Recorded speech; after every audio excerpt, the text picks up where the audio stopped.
Hey guys, welcome to one of my latest RC projects. This is a custom built, very painstakingly custom built Nitro TC3 with a Lotus Elise body that I'm still working on. So I just got done painting it. Pretty much everything is painted. You'll notice that I have left the headlights clear. I actually poked holes in the venting area in the front. The windows are cut out. The scoop on top is actually cut out. And in the back here, all the ventilation holes are cut out, as well as the intakes on the sides. So the reason why I cut all those out is, being that it's a nitro vehicle, I'm trying to, avoid the traditional circle in the windshield look and make the holes actually functional. I haven't decided yet if I'm going to put anything in the windows or put screening, but I'm definitely going to put screening in here. That's why I left it open. The top here, I'm uncertain if I'm going to put screening in the hood, in the roof scoop, and the back venting, I'm also uncertain if I'm going to leave it open or put screening in. Whether I put screening in or not, those locations, this is definitely getting screening, but I need your help. I'm trying to decide what color screening to put in here. Should I make it the same blue as the body around it, so it would be more of a subtle look? It'll be functional screening, but won't stand out. Should I make it a contrasting black to kind of pick up the black from the back fade, or a silver? A silver will really make it jump out. I got chrome on the wheels, so I don't think it'll be out of place, and a lot of the decals that I'm going to be putting on are also silver. So I'm really undecided as to how to finish this body, and now the painstaking work of actually making it look good and functional is what takes the time. But I wanted to put this on, try to get some opinions. So if you guys have any suggestions, or let me know your thoughts, I really could use it. I'm very undecided right now. And the same thing here. I'm thinking silver over here would be nice, because that would stand out. A black might get lost in the side venting on either side, and the blue again might just blend in. So maybe this I want to stand out a little bit. And if I'm putting silver here, maybe I will do the screening in the back and make these silver. Again, very undecided. Also, the rear over here, these are also cut out, the vents. I left the lights clear in the rear and the front, all these clear, because I plan on hooking up an LED light kit to this. So I left them clear right now to allow me to work on that. So I'm pretty happy with the body. Is it perfect? No. But it came out pretty good. I think it looks good. I would really love to know your thoughts on those ideas.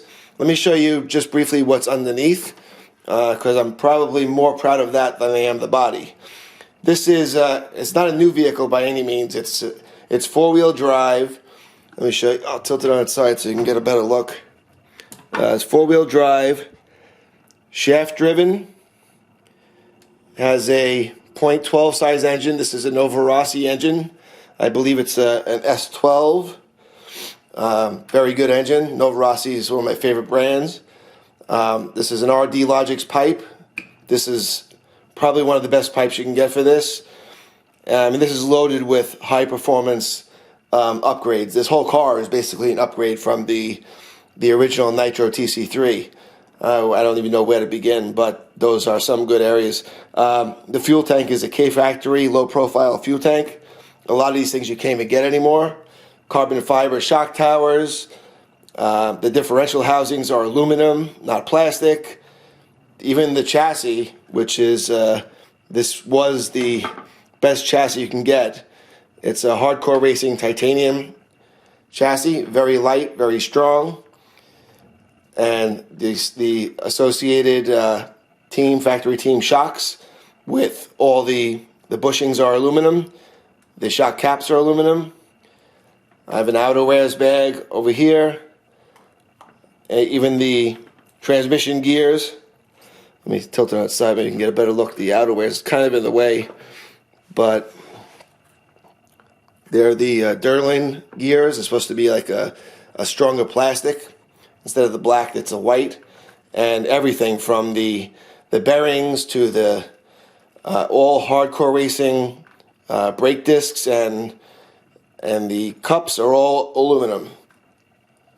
See if I can bring it a little bit closer so you can see inside everything.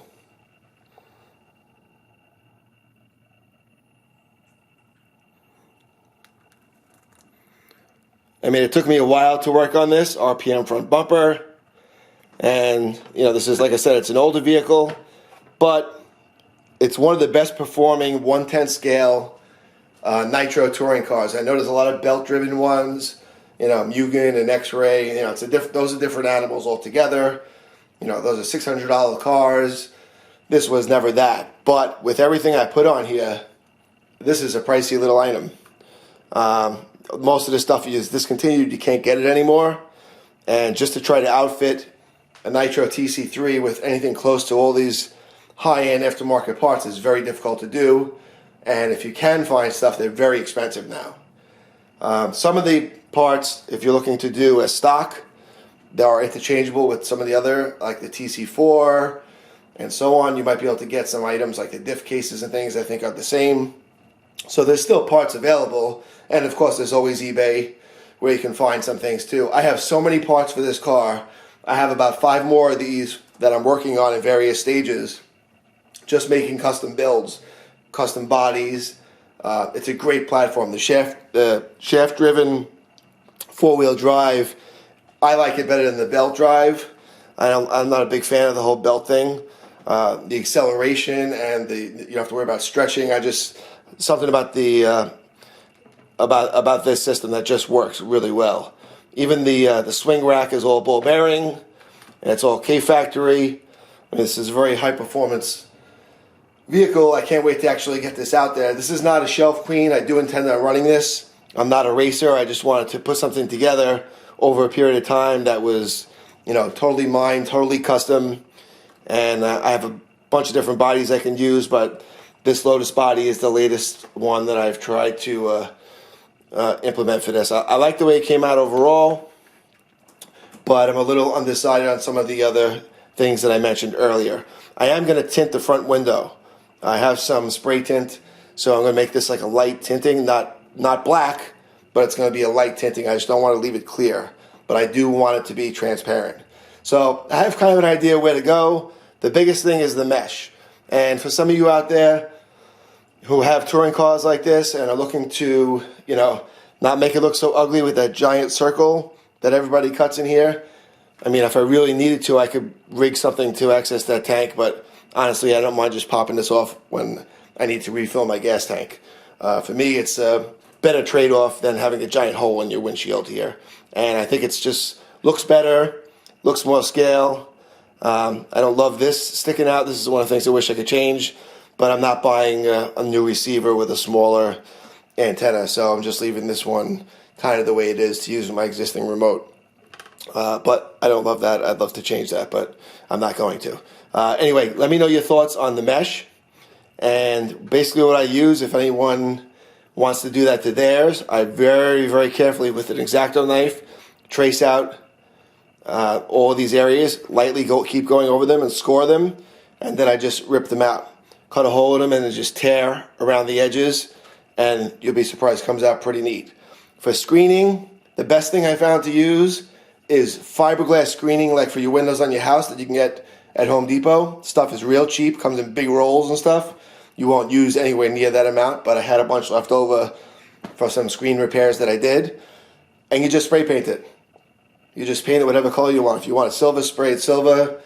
You can spray it black, and then you use shoe glue or something on the underside of the body and go ahead and stick it on. It works perfectly. It lets air in. It cuts down on the amount of dirt, and it actually adds a little structural support instead of this. So it's a little flimsy here in the middle because this has 2 giant holes and just this little strip. That will help shore it up also. But please, if you have any thoughts on the color scheming here, I'm very lost on what to do.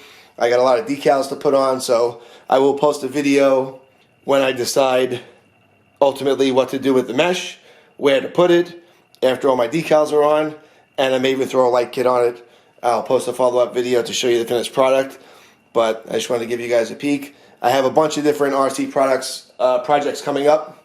A huge monster truggy, which is it's a nitro truggy right now, which I'm going to do a conversion to brushless. That thing is an absolute beast.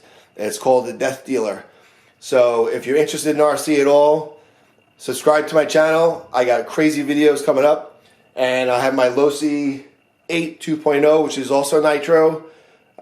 Debating whether to turn that into brushless. I don't think I'm going to do that yet, but I've outfitted that basically two different ways to run on-road and off-road, and you might have some cool, I might give you some cool ideas with that on how to use one vehicle to basically suit both needs. I love this stuff. The on-road stuff is so great. It's realistic.